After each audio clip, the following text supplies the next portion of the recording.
Welcome back to the Michael Cohen Show on our continued journey to 250,000 subscribers. So if you like what you're hearing, you want to be part of this community, just watch, subscribe, share with your friends, because there's so much going on. There's so much chaos that's going on today and will continue for quite a period of time. Now, I want to begin by saying that over the weekend, you may have noticed, and you got to give Trump a lot of credit on this one, guys everywhere. And everybody keeps saying, oh, he's tired, he's sleepy. I don't know. He's in a plane here, he's in a plane there.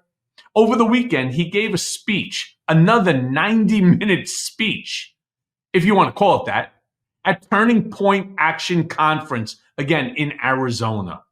And the first clip that I want to show you is him addressing the recent discourse around President Musk. It is going viral everywhere. In fact, even on X, trending is President Musk, which is not going to bode well for their relationship. Play the clip. And he got over 2,000 units. That's a lot. And they flooded it with Starlink, and it was so good. It saved a lot of lives, so we want to thank him. But no, he's not going to be president, that I can tell you. And I'm safe. You know why? He can't be. He wasn't born in this country. Yeah. I mean, the fact that Trump has to even say something like that, that he has to even bring it up at a conference which is loaded with Republicans and MAGAs, the fact he has to remind people that Elon Musk is not the president, that this isn't a shadow government, doesn't say a lot for us. I mean, then, because it doesn't stop there, of course, Trump then doubles down and says that Elon Musk, again, will not be taking over the presidency. Play this clip. And we will create the new Department of Government Efficiency headed by Elon Musk.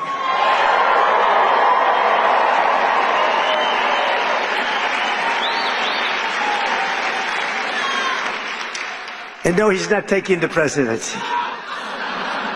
I like having smart people. You know, they're on a new kick. Russia, Russia, Russia, Ukraine, Ukraine, Ukraine, all the different hoaxes. And the new one is, President Trump has ceded the presidency to Elon Musk. No, that's not happening. Again, this isn't just once during this 90-minute or so speech that he gave. It was multiple times. He has to remind the people. And I will tell you something, knowing him as well as I do, the fact that Elon got that massive, massive applause by the crowd simply by mentioning his name, that doesn't go unnoticed by Trump. You see, look, whatever you want to say about Trump, you like him, you don't like him, one thing he is narcissistic. It's all about him. And the fact that Elon Musk is now the topic of conversation as it relates to the presidency, again, it does not sit well with Donald. Why? Because they want to be talking about Trump, and he wants to only talk about himself and the presidency, this unprecedented win, this massive, massive victory, this ass beating against Kamala Harris and the Democratic Party. All right. He cannot stand to be number two.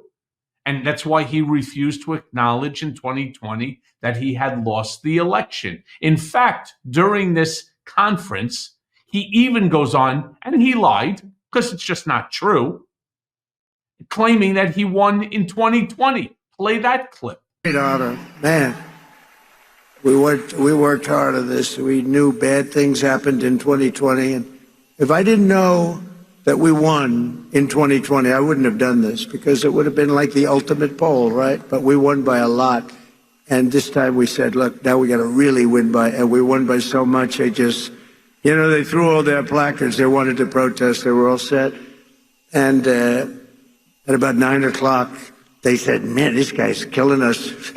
They threw the placards. They went home, and we had no riots. We had no anything. It was a beautiful thing to watch. They just said, we lost.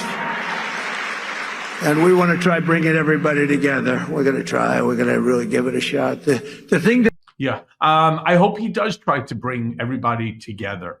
Wouldn't that be something special instead of the divisiveness? I spoke to a friend the other day, turned around and said that for the holiday, they actually used to bring in relatives to go with them.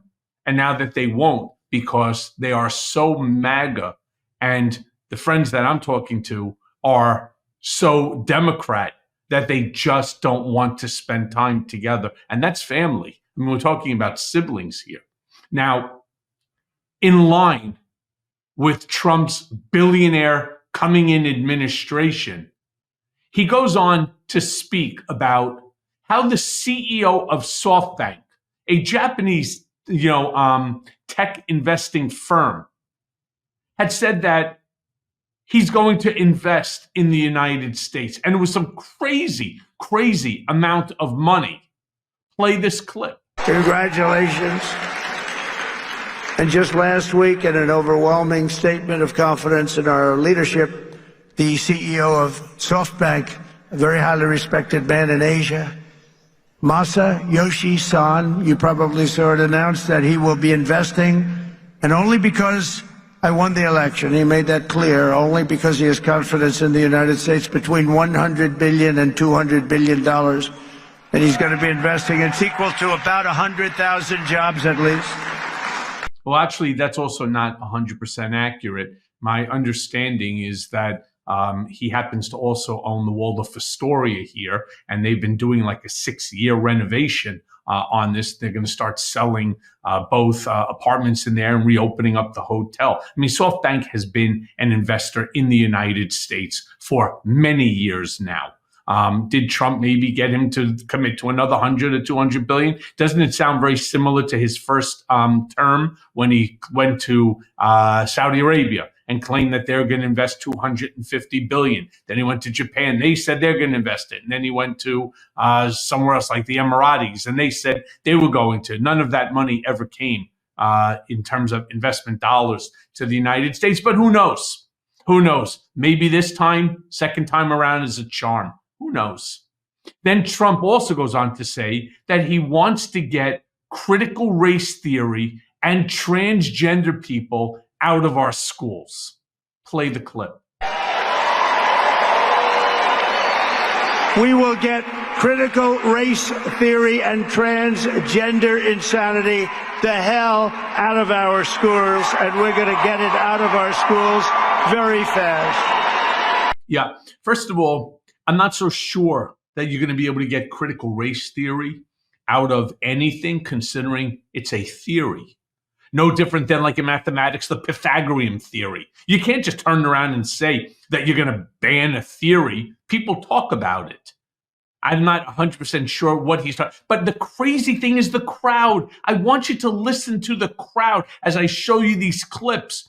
They're applauding, they're screaming, they're happy about it. You're going to get, yay, transgender people out of the schools. Okay. And we're going to put an end to critical race theory. Again, it's an idea. It's not something tangible. It's a thought. But these folks, they don't care. It's all part of this MAGA rhetoric. Because then Trump next goes on and says that under his presidency, there will only be two genders. None of this continued thing about binary, about this, that, on documents. There's only going to be two genders. Play the clip.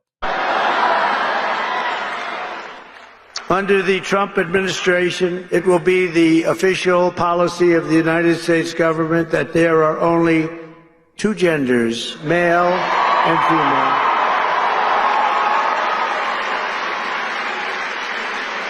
Doesn't sound too complicated, does it? No, it's not complicated. Not even sure why they care. But again, the roar of the crowd, simply just to smash somebody else. All right, I don't give a shit if hypothetically you consider yourself to be a goat or a cat. You want to declare yourself to be a dog? I don't give a shit. No problem. It means nothing to me. Why they're making this into a scenario that it affects every one of our lives, again, I don't know. And none of this makes any sense to me at all. We have much bigger issues to worry about than this. That I can assure you.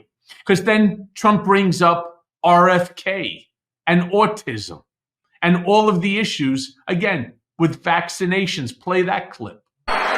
And to be our next Secretary of Health and Human Services, I decided, look, something's going on here.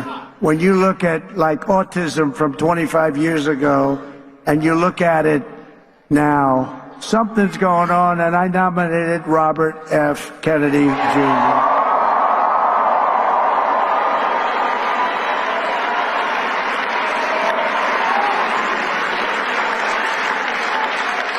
Think of it. Think of this. 25 years ago, autism, 1 in 10,000 children. Today, it's 1 in 36 children. Is something wrong? I think so. And Robert and I and all, we're going to figure it out. But did you ever hear numbers like that? Yeah. First of all, he's going back, say, 25 years. I'm 58. I don't have autism. All right. I took the measles, mumps, rubella. I took the polio vaccination. That's not what it's about. In fact, what it's about, if you take a look, Google it. This all has to do with the fact that people are having children later, second marriages, third marriages. The older the male gets, believe it or not, this is a male issue as determined by scientists. Not by RFK, but by scientists, that it has to do with the male sperm. You should look it up. It's an interesting article. And of course, you didn't have it 50, 70, 100 years ago. People get married at the age of 20 now. And you didn't have the divorce rate that you have now, where you have somebody who's 70 marries a 30-year-old, right? Do you think there's a correlation there? Lastly, Trump starts talking about the danger of drugs. And I get that. That rhetoric seems very similar to the common idea of the war on drugs that he's trying to promote. Play the clip. We spend a lot of money, but it'll be a very small amount of money relatively. We're going to advertise how bad drugs are for you, how bad they are. They ruin your look, they ruin your face, they ruin your skin, and ruin your teeth. If you want to have horrible teeth, take a lot of fentanyl. If you want to have skin that looks so terrible, take fentanyl. We're going to show what these drugs are doing to you. Nobody's done that before, and we're going to do it. And that is, it's going to be like running a political campaign, just like running. Yeah. Do you remember for many, many years there was This Is Your Brain on drugs, and it was fried eggs, right? Do you know how many ads have been out? Just Google it yourself. Ads showing you how bad drugs are for you. So once again, this is not novel, but I hope he does do it. I hope that they make a full campaign. I've lost 2 of my oldest and closest friends to overdose. So yeah, I'm all for that too. Again, you don't have to make this that you're the first to think about it. You didn't create the word grocery either. And you're not going to be the guy who comes up with the common idea of running an ad campaign showing how drugs are bad for you. It just doesn't, again, it doesn't need to be this lie. Because then what happens is we all get sidetracked in the lie and we ignore the potential benefit. And as always, thanks for listening. Hey everyone, first of all, thanks for watching. I mean, we're going to be posting daily episodes with reactions and talking about politics. We'll be talking about everything, in fact. So please like and subscribe. Join us on this journey.